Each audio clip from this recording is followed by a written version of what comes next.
This is cabin 1028. This is an accessible concierge class cabin. So let's go take a look. We'll do the bathroom last.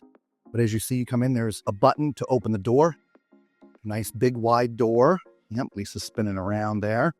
Speaking of room, as you can see, there is plenty of space in here for wheelchairs and scooters. Here is your closet. That can open up there. You have your hanging, which does pull down so you can get to it. Desk area here down at the end, 2 US and 2 European, no USB.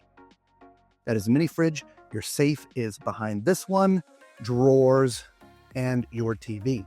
Your beds, as you can see, if you haven't seen them before, that's where the split is, right? So they're either 2 twins when separated or a king when they're together. And you can see on either side, there's plenty of room for the chairs and the scooters. You do have a little sofa down here with a coffee table. And I do believe that is an emergency button here that would reach over to the bed. Now the balcony, there is a ramp here, everyone, so you can get out to the balcony and a ramp on the other side. And as you see, there is plenty of space out here.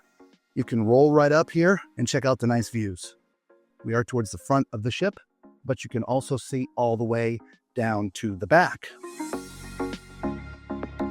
Now let's go take a look at that bathroom. It's going to be a 0 clearance, which means you can roll right in. So there's no lip there at all, like regular cabin bathrooms. You can roll right up to the sink as well, which is great. Grab bar here, 2 grab bars by the toilet, which you can also transfer over to easily. There's a panic switch and a phone. The shower, there's a bench you can transfer over to. You got a shower head up top plus a handheld. So yeah, nice cabin, decent size. And this was, again, a concierge class accessible. So we'll see you on the next one. Ciao.